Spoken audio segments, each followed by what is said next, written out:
power is a great thing to have, but technique and the ability to move and be slick normally negates the power, because the power never gets to the place it's supposed to be. So I look at that, and Josh Emmett has a wrestling background. I really think that if he gets into a stand-up battle with Yair Rodriguez, he's making a huge mistake. He's not going to land the shots that he thinks he's going to land, and the rounds are going to slip by as Yair just puts a volume attack on him and starts to slow him down, and he's going to walk away with the win. I think if Josh Emmett decides to use that wrestling as his main way of putting him down and creating problems for him, he's got a good chance of winning that fight. I think that Yair has gotten so good at his takedown defense since the Frankie Edgar fight. He's not even the same fighter anymore. I also think his ability to be a sniper with the calf kicks, the body kicks, and just mixing it up, and the way he hides his kicks behind his punches and he hides his punches behind his kicks. Josh Emmett's in for a lot of heat, a lot of trouble. Oh, yeah. I don't. It's tough fight for him. I know he's got the knockout power and he's got the wrestling to get it in there and mix it up. You got to get it. You got to get it on target. And when you're not as fast, that's rough. Yair is so slick, so smooth, and I think that calf kick will really negate that power. When he starts kicking, I think if he kicks that calf, say 3 to 4 times, that power won't exist anymore. You got to put weight down. At least not at the same level. No, and you've talked. We've always, and you'll hear coaches say, you've got to be able to sit down in your punches to deliver your power. Well, everything comes from the base of the building. And if you can't put your weight down on your legs, you got no base, man. You can't throw the heat. And so I really look at that fight. I think it's Yair's fight to lose.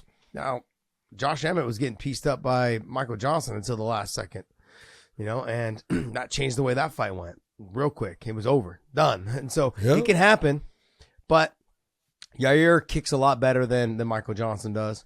Yair's very, very precise with his shots. And he understands what the ultimate game plan is. If he gets busy after that calf kick in that first 2 rounds, in rounds 4 and 5, Josh won't be the same fighter. No, I agree. And it's just, again, styles make fights. And age is a difference maker, because speed starts to go away the older you get. And it's tough, especially when you're fighting in the lower weights. You're fighting a young guy in the lower weights. Stand by, man. Speed is a huge element in that, and Yair Rodriguez has got that speed.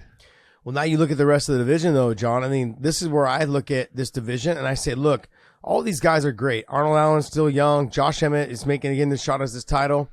Korean Zombie kind of on the downhill a little bit. Calvin Cater's kind of plateaued. He's kind of plateaued. But take a look at the guys at number 9 and 10. Exactly. Because those are my guys. Exactly.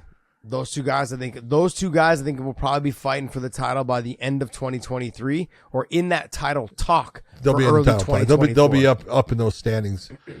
So yeah, I look at Arnold Allen, I look at Topuria, and I look at Evolov. Those 3 guys, I look at them being in that top. I look at them being in that top. Those top 4, I'd say 2 to 5. Yeah, right. Like Arnold Allen's already there. But I'm saying Topuria and Evolov, they're going to be up there real quick. Yeah. And I also think with Bryce Mitchell, I know he had a bad look, with Topuria, but not everyone can do what Topuria does. You put Bryce Mitchell against Chikadze, or you put him against Calvin Cater, or you put him against Korean Zombie. I think he has success against them, getting them down. I think he has success with snatching a leg, getting the takedown, putting in the grappling exchanges on him. It's going to be tough. I agree with you. I think he has the ability to do that. I'm really questioning. Like he talked about, he was done. 1 loss, he was done, right? Because, hey, and confidence. When all of a sudden you go out there and things don't go your way, it's the first time it really doesn't go your way, and a guy puts a whooping on you like that, that occurred. Hey, it takes a lot for you to take and say, throw it out to the side and say, doesn't matter. I'm going to come back and do what I do. I think he can. I think you're right. But he's got to believe in himself. Yeah. And does he? We'll see. Yeah. We'll see, because matching him up against a Brian Ortega would be a great fight. Yeah, well, I mean, I'm giving him a big jump. But I'm saying like Giga Chikadze or Calvin Kattar. That one's not going to be an easy one because Brian can definitely match him. Oh, absolutely. On the ground. Absolutely. And so you look and you go, in the stand-up, Brian's a lot more technically sound than Bryce is.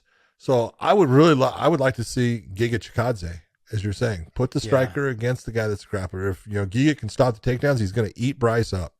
And if he can't, Bryce is going to submit him. Let me ask you this, though. Like, for me, with Brian Ortega and him, like, Brian wouldn't even defend the takedowns. He's just like, fuck it, I'll go to the ground with you. Like, I'll show you who's better. Like, it's like, possibly. To me, that's a fight I'm like, all right, that's a fight I want to see. But if you are Brian and you are slicker in the stand-up and you realize that, maybe I'll just I'll fight the takedown and just piece you up. This is true. Let you take bad shots on me. This is true. But you've got that mix-up of all those guys. You got Dan Ige at the bottom. Sodiq Yusuff, he's down there as well. Caceres making him another run. But here's the one point I think we need to make at this. But we haven't talked about the guy that's the champion who is moving to 155 for this fight against Makhachev. Mm-hmm. And that's all great. And, whether he wins or loses that, we'll see. But I still don't see anybody in top 15 there that touches him as the champion. John, how dare you say we'll see if he wins? How or loses dare that? you? Just say, just call it like it is. Well, he's a stud. He's doing a great thing. I believe that Makhachev has the advantage in that fight. But we're not talking about lightweight. We're talking about featherweight right now. And who do you see beating Volkanovski at 145? Honestly, I haven't seen enough of Evelev, but I think that he's got a good chance. He's good on the feet. He's got good takedown. He's physically strong. Yeah. Toporia's really been. Topuria would be the one guy that I look and say he's got a chance. He's got a chance, but because he's got a well-rounded game. We're going based off of his ability to fight guys that are not at Volkanovski's level, though. Also, that's right. And so when you match him up against someone like a Volk who just can take the fight anywhere and just dominate positions anywhere, but I also think that Topuria is a lot stronger than people think. And Volkanovski, I know, feels physically strong probably, but he's such a conditioned athlete where he uses his cardio to his advantage. Can someone like Topuria withstand in a 5-round fight that type of pace, that type of pressure, the speed of him as well? Topuria loads up a little bit on his shots so he can land clean, hard shots. He's got some power, but Volkanovski is so slick, getting in, getting out, using the kicks, using the wrestling, mixing it up. It's going to be dangerous. But he's got a ways to go, though. I want to see how he does against someone like Arnold Allen or Brian Ortega.